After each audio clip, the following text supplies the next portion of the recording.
Hello, hello, hello. The truth and nothing but the truth, so help me God. So this is What the Heck is Going On series.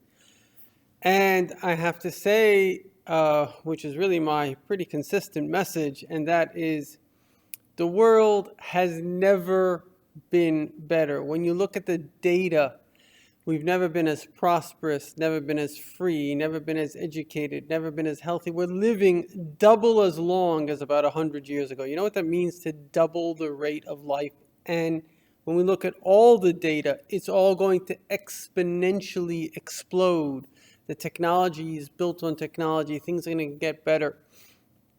The real issue in the world today is actually not an external issue. The real issue is nothing less than understanding that there is a genuine war, and it's a spiritual war. It's not a physical war. It's a war between the two forces. As Freud spent a lifetime researching the human, one of the ways he says it is he says there's the love and the life wish, and then there's the death wish. But much more accurately, according to Jewish mysticism, what there is there's the God in us, and then there's the Satan, which is not in us, it's outside of us. However, the Satan has access like a virus. You know, somebody gets sick, what happens? A little bit of data comes in, and it goes into their own DNA, own body, own cells, and it puts in a dark code. And the dark code is one word, and it's called hate. Just imagine tomorrow, everybody woke up, and there was only love in everyone's heart. Would there be anything wrong with our world? We'd say we're in the Messianic times. You can talk. Here I'm taking a video. People all over the world are going to see it. You can transfer money to the poor. I mean, the opportunities are amazing. So where is the problem? It's only within people's, basically, viruses implanted. And who's implanting most of these viruses? It's actually politicians and the media. And the reason for that is it's very much in the interest of politicians, particularly the left wing, who have nothing but hate to sell. They really have no positive agenda.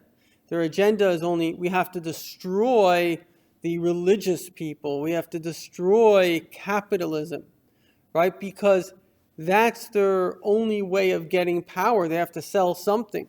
And we see this very much in Israel, where the left wing, which is ready to give away the land to people that want to kill them, and basically the policies of the left are suicidal policies, because governments need to be protecting people from antisocial elements. It's called law and order. And when it breaks down, just to give you an example, when the police force broke down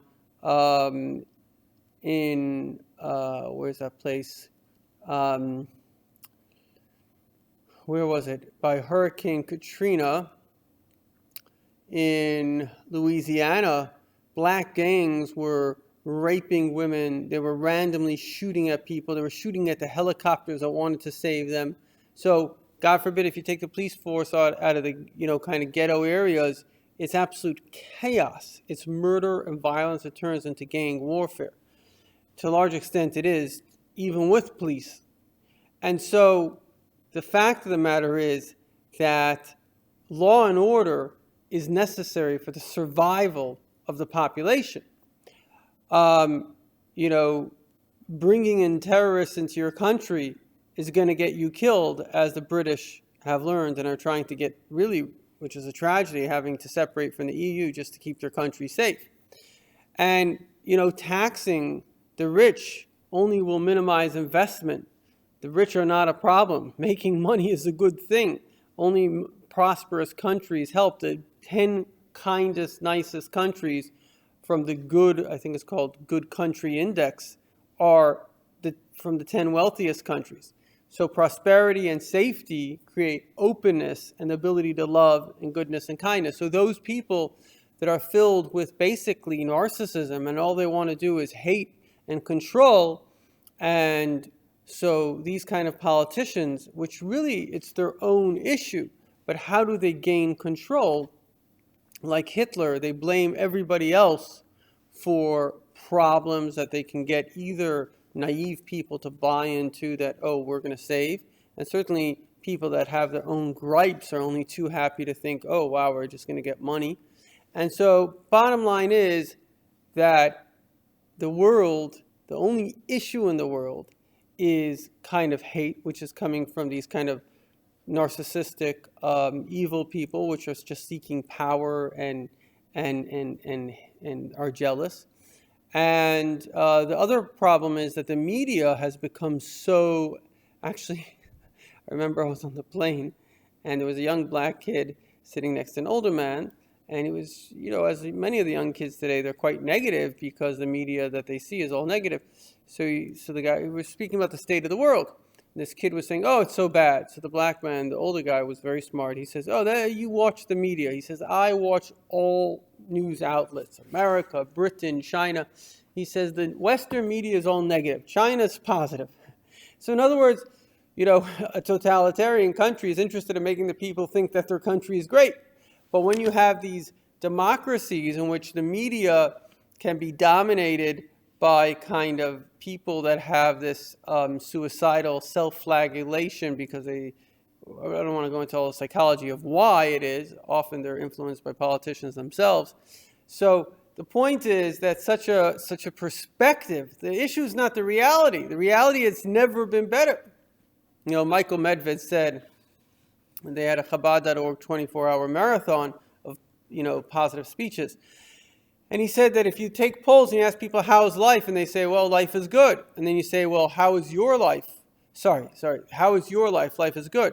Then you say, well, how is life? Life is bad. So how can your life be good and life itself be bad? And the answer is the media, because all you're seeing is everything negative. But if you had to look at the media 100 years ago, throughout all the times, there's never been more peaceful times in human history. So it's not to say that there isn't suffering that we have to deal with. There isn't misery, but it's never been better. And so, as Bill Gates says, the problem with focusing on the problem is you don't come up with a solution. The solutions come up when you're thinking, as a great man like Bill Gates, of what are the solutions? Let's fix the problem. So I encourage you to go to my website, neverEverAgain.org, where we look at the top 13 problems facing Americans based on what Americans say and practical solutions, and get involved. Send me an email. Say that you want to help and how you can help, and you'll join my team in making the world a better place today.